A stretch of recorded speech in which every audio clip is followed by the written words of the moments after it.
Praise the lord. దేవుని నామానికి మహిమ కలుగును గాక. ఓకే, 50 days ఫాస్టింగ్ ప్రేయర్లో వీఆర్ 19th డే, 19వ రోజులో ఉన్నామండి. అందరూ బట్టి దేవుని స్తోత్రం. ఓకే, యెషయా ప్రవచన గ్రంథము 9వ అధ్యాయము 6వ వచనం. ఏలయనగా మనకు శిశువు పుట్టెను, మనకు కుమారుడు అనుగ్రహింపబడెను, ఆయన భుజం మీద రాజ్యభారం ఉండును. ఆశ్చర్యకరుడు, ఆలోచనకర్త, బలవంతుడైన దేవుడు, నిత్యుడగు దేవుడు. హల్లెలూయా. ఆయన ఆశ్చర్యకరుడు, ఆలోచనకర్త, బలవంతుడైన వాడు, నిత్యుడగు తండ్రి. హల్లెలూయా.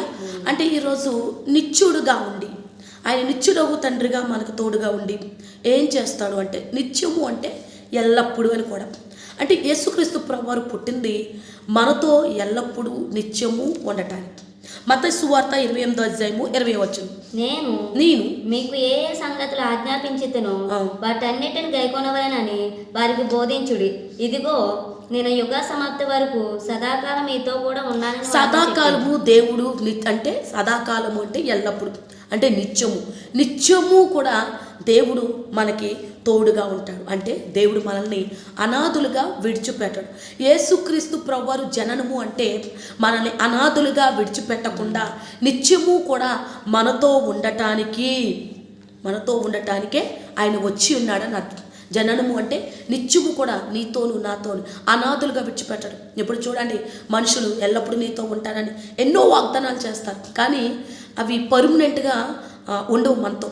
వాళ్ళు అవసరం ఉన్నంత వరకునో, లేకపోతే వాళ్ళకి కంఫర్ట్ ఉన్నంత వరకునో, తర్వాత ఏ గొడవయో, ఏ అసమాధానమయ్యో, ఏదో ఒకటి ఇష్యూ వాళ్ళు మనల్ని విడిచిపెట్టి వెళ్ళిపోతారు. కానీ దేవుడు జననము అంటే నిత్యము కూడా మనకు తోడుగా ఉండటం, మనల్ని అనాథులుగా విడిచిపెట్టడు, నిత్యము కూడా సంరక్షించేవాడు, నిత్యము కూడా కాపాడేవాడు, నిత్యము కూడా మనతో ఉండేవాడు. మిమ్మల్ని అనాథులుగా విడిచిపెట్టాను అంటాడు. ఈరోజు ఎక్కడ నువ్వు అనాథగా బాధపడుతున్నావో, ఎక్కడ ఒంటరిగా బాధపడుతున్నావో దేవుడు అంటారు, ఎవరు విడిచిపెట్టినా ఈరోజు క్రిస్మస్ అంటే అర్థము దేవుడు నిన్ను అనాథగా విడిచిపెట్టకుండా నిత్యము నీతో ఉండటానికి వచ్చిన వాడే యేసయ్య, వచ్చిన ప్రభులు వారే యేసయ్య. కాబట్టి Christmas mean God is always be with you. ఎల్లప్పుడూ కూడా దేవుడు నీతో ఉంటాడు, నిత్యము కూడా దేవుడు నీతో ఉంటాడు, నిన్ను అనాథగా విడిచిపెట్టడు అని. హెబ్రీయులకు రాసిన పత్రిక 9వ అధ్యాయము 11వ వచనం.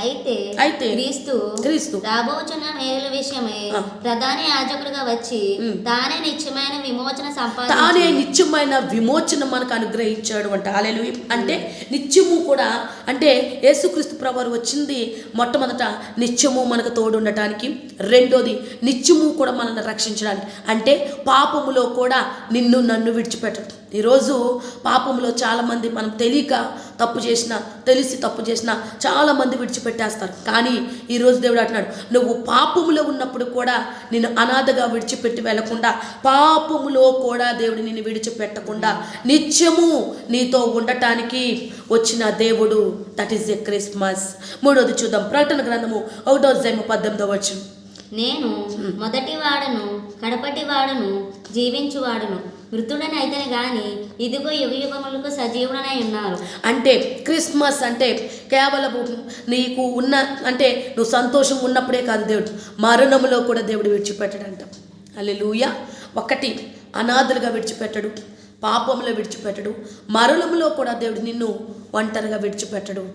దేవుడు యుగయుగములు కూడా దేవుడు నీతోను నాతోను ఉండటానికే ఆయన ఈ భూమి మీద జననమాయను, ఈ భూమి మీదకి వచ్చాడు. That is the Christmas. Hallelujah. కాబట్టి ఎవరు విడిచిపెట్టినా దేవుడు నిన్ను విడిచిపెట్టాడు, ఎవరు రక్షించకపోయినా దేవుడు మాత్రం నిన్ను రక్షిస్తూనే ఉంటాడు.